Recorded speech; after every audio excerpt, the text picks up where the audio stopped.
โอ้ยจะเกิดมาไงเบื่อขาคือยังนี่เนาะ เกิดเป็นยังก็คือเก่านั่นแหละเกิดเป็นยังก็เกิดมาตายนั่นแหละเกิดมาเจ็บเกิดมาปวดเกิดมาป่วยเกิดมาห่อนเกิดมาหนาวเกิดมาหิวเด้อเป็นไผกระสร้างเจ้าสิเป็นเจ้าฟ้ามหากษัตริย์จักรพรรดิหยังแล้วแต่รวยเพียงใดกระสร้างมันต้องปวดหัวมันต้องปวดแขวมันต้องบาดละจากบอกมันต้องเลินละมันต้องเจ็บท้องละมันต้องปวดเงียวปวดท้ายแล้ววะเบิ่งดูล่ะเนาะมันต้องเป็นวัดล่ะมันต้องเจ็บหลังและปวดแอวล่ะมันต้องเฒ่าแล้ววะแล้วมันต้องตายแน่นอนอยู่แล้วล่ะวะเนาะผู้ใดบ่อยากตายก็อย่าเกิดอยากว่าล่ะพยายามอยู่กับลมหายใจทำความรู้สึกอยู่กับลมหายใจนี่แหละเลยเขาจึงเน้นตัวนี้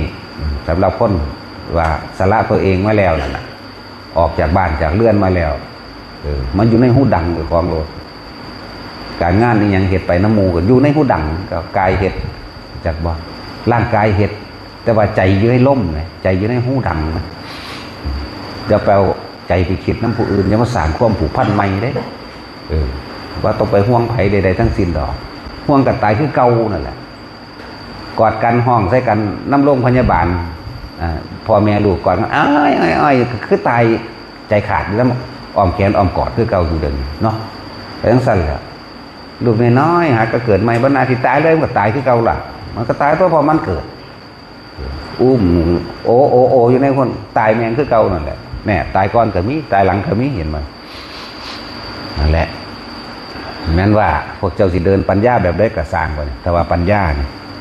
สูงสุดของความรู้สูงสุดของความเห็นคือการเห็นอนิจจังไม่เที่ยงแท้แน่นอนหาความจริงยั่งยืนไม่ได้ไหลเข้าไปสู่ความแตกดับทั้งเบิดนี่มันสูงสุดแล้วไม่ต้องไปรู้ยังมากถ้าพวกเจ้ายังเขาไปยึดในสิ่งใดสิ่งหนึ่งพวกเจ้าก็ทุกข์ตัวอนิจจังอยู่หน้าอนัตตาอยู่หลังทุกขังอย่างอนิจจังทุกขังอนัตตาก็ต้องไปรู้ยังมากดอกหน้าซับนั่นซับนี่กันนะเห็นเขาได้ยังกะวึบเขามาหาแต่ของโดดได้กับได้ไปตายมีก็มีไปตายล่ะโลดมันตัดเอาเองดอกเรื่องตัดกิเลสนั่นนะ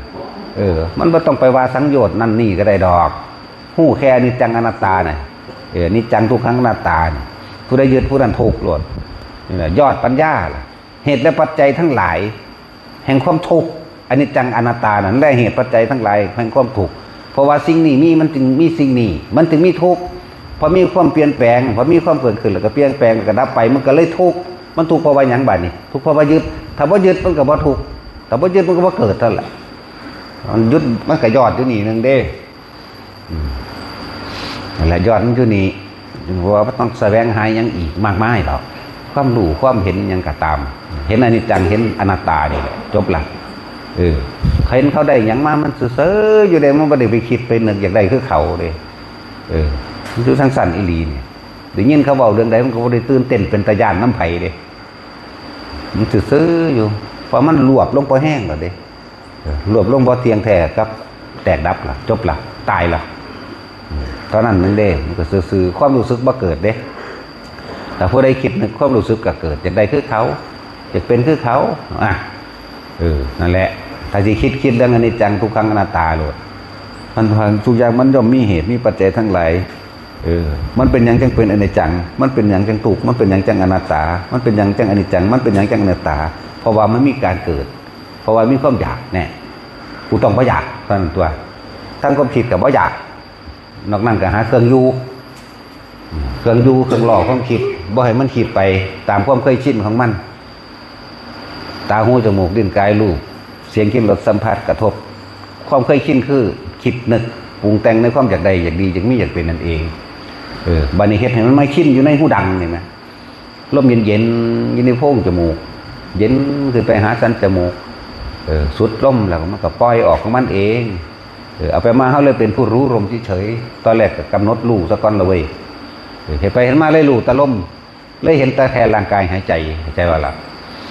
เห็นร่างกายหายใจได้โอเคแล้วน่าจักโอเคว่าล่ะนี่ auxiliary contraction ถูกต้องคำว่าโอเคจักว่าล่ะจังซั่นแหละพอ